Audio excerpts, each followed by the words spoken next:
Assalamualaikum warahmatullahi wabarakatuh. Pemirsa yang dirahmati Allah Subhanahu wa taala, kembali kita bertemu dalam program Fokus to the Point. Kali ini kita akan membahas pemadaman listrik massal yang terjadi di Jawa, Madura dan Bali. Yang disebut-sebut bukan sekedar gangguan teknis, tapi ada masalah pasokan batu bara di balik itu semua. Untuk itu kita akan membahas masalah ini dengan Ustadz Ismail Wisanto. Assalamualaikum Ustadz. Waalaikumsalam warahmatullahi wabarakatuh. Bagaimana mungkin Ustadz Indonesia disebut-sebut sebagai eksportir batu bara terbesar di dunia, tapi justru mengalami krisis pasokan batu bara untuk pembangkit listrik yang melayani rakyatnya sendiri. Ya, ini satu ironi yang luar biasa, tragis ya. Produksi tahunan batu bara kita itu kurang lebih sekitar 800 juta ton. Sementara untuk kebutuhan pembangkit listrik kita itu hanya kurang lebih sekitar 150 juta ton. Itu artinya kan jauh gitu. Kalau ditambah dengan berbagai kebutuhan lain seperti misalnya untuk untuk instalasi yang lain-lainnya ya yang memerlukan batu bara itu total kurang lebih sekitar 240 juta ton gitu. Nah, masalahnya terletak di mana? Nah, di sini bahwa dari 800 juta ton produksi batu bara itu yang di tangan pemerintah melalui BUMN-nya Bukit Asam itu hanya kurang lebih sekitar 5%, more or less lah gitu, sekitar 50 juta ton.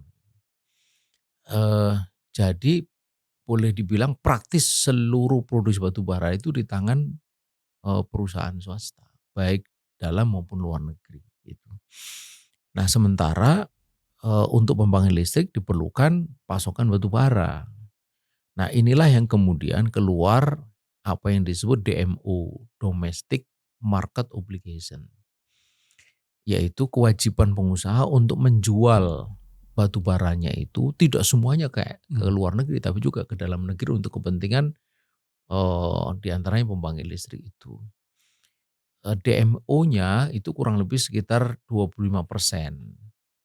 Kalau 25% seperempat dari 800 juta ton berarti kan kurang lebih sekitar 200 juta ton. Sebenarnya masih cukup gitu. Tetapi persoalannya adalah bahwa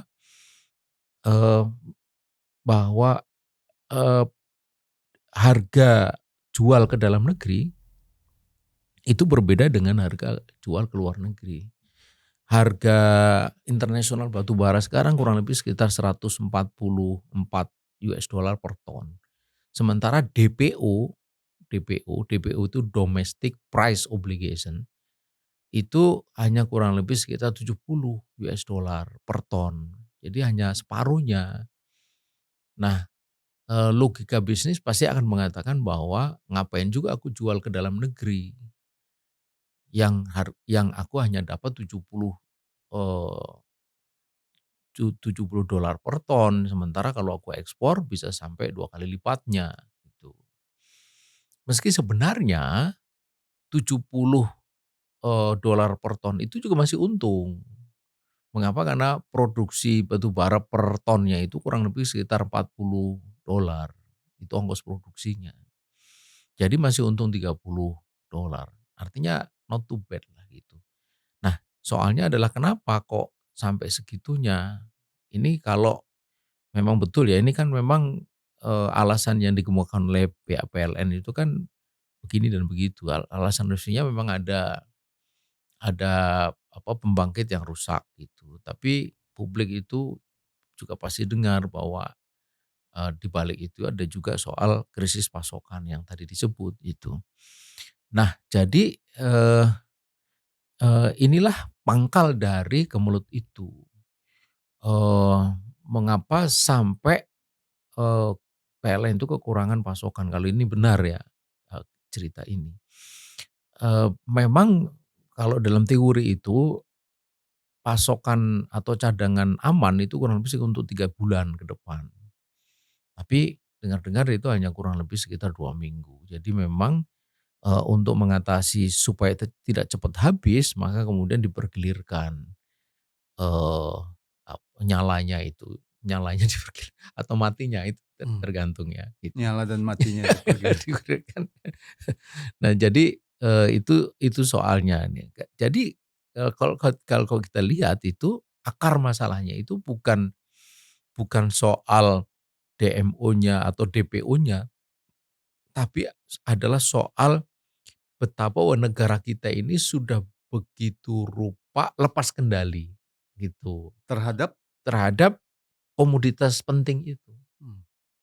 apakah ini menunjukkan dominasi oligarki yang demikian sangat kuat di Indonesia? Iya, eee, dan itu diperparah atau itu makin diperparah oleh keputusan parlemen tahun 2020 merubah Undang-Undang Minerba 2009.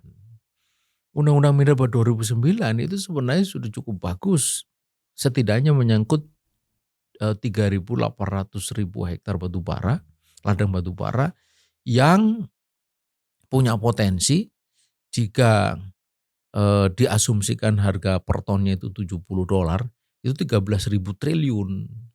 Kalau seperti sekarang ini 2 kali lipat berarti kan 26.000 triliun potensinya itu. Tapi dalam Undang-Undang Minerba tahun 2020 ketentuan di dalam Undang-Undang Minerba tahun 2009 itu rubah yang semula 3.800.000 hektar ladang batu bara yang kalau sudah habis masa konsesinya itu diserahkan kepada negara untuk prioritas BUMN, BUMD itu semua dicoret, diganti, dipastikan perpanjangan untuk perusahaan-perusahaan swasta pemegang PKB 2B itu. Akibatnya apa? Akibatnya melalui Undang-Undang Minerba 2020 kontrol negara itu yang semula mau dibuka atau mau diperkuat melalui Undang-Undang Minerba tahun 2009 itu menjadi tidak terjadi gitu.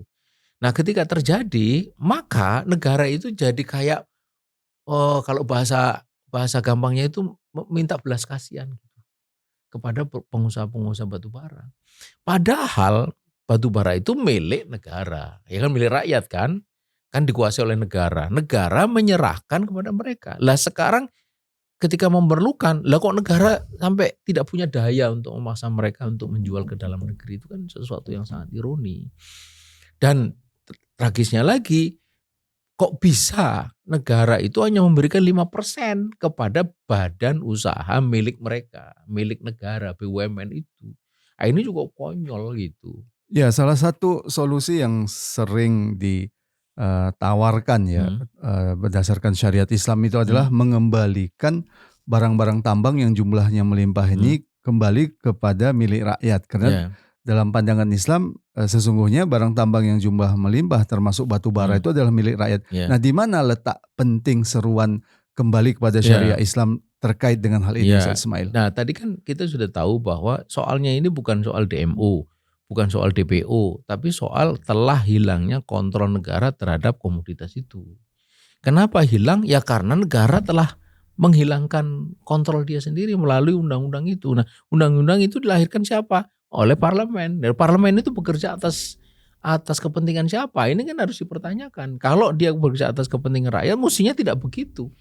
Dari situ nampak bahwa ini kepentingan para oligarki pemegang perusahaan. Kalau berdasarkan syariat Islam kembali kepada kepemilikan umum, di mana letaknya ini akan bisa menyelesaikan persoalan? Kalau kembali kepada syariah, maka syariah akan mengatakan bahwa ini milik umum. Kalau milik umum, maka negara itu wajib mengelola untuk kepentingan rakyat. Kalau itu dilakukan oleh BUMN, maka porsi BUMN itu akan menjadi sangat besar. Bukan 5%, bahkan bukan 50%, ya 100%. Karena itu milik rakyat. Kalau milik rakyat.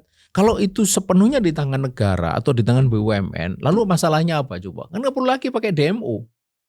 Itu, wong itu negara kok. Kan tinggal berapa yang mau diekspor, berapa yang di dalam negeri kan gitu. Saking gampangnya wong itu milik dia sendiri atau di tangan dia sendiri.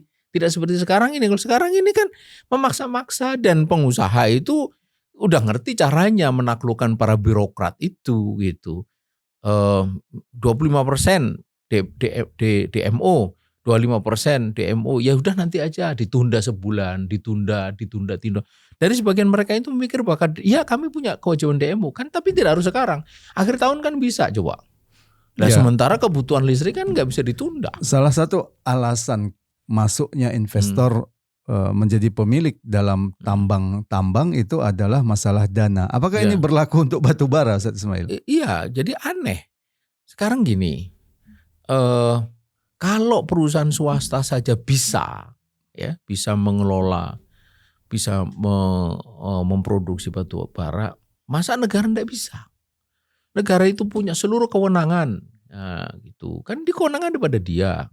Kemudian yang kedua punya sumber dana. Ini bank ada bank swasta, tapi tentu aja paling besar sekarang ini bank negara. Kemudian yang kedua punya expertise itu. Punya sumber daya manusia, dan itu terbukti misalnya dalam perusahaan minyak asing itu ternyata dari tukang sapu sampai presiden direktur orang Indonesia semua gitu. Di tambang emas di Irian itu juga dari bawah sampai atas orang Indonesia. Kemudian yang ketiga teknologi itu juga bisa dibeli, apalagi batu bara itu hampir nggak ada teknologi yang diperlukan, teknologi tinggi maksudnya, karena itu tinggal ngambilnya saja kok, gitu. Beda kalau tambang yang deep mining, ya itu perlu teknologi besar. Jadi 4 ini semua negara punya gitu. Jadi alasan apa? Ini kan jelas alasannya cuma satu, bahwa terjadi kong kali kong antara pengusaha dan penguasa di dalam setiap pemberian izin itu. Jadi yang punya kewenangan memberikan izin itu pasti dapat sesuatu di situ. Gitu. Dia dapat, tapi keputusan itu telah merugikan rakyat dalam jangka panjang seperti yang sekarang terjadi. Baik, Ustaz Ismail, terima kasih. Demikian tadi pemirsa diskusi kita tentang krisis listrik yang disebut penyebab utamanya adalah salah kelola tambang kita, terutama batu bara. Kembali kepada mengembalikan tambang batu bara ini menjadi milik rakyat sebagaimana solusi syariah Islam adalah hal yang penting untuk kita pikirkan. Semoga bermanfaat. Assalamualaikum warahmatullahi wabarakatuh. Salam.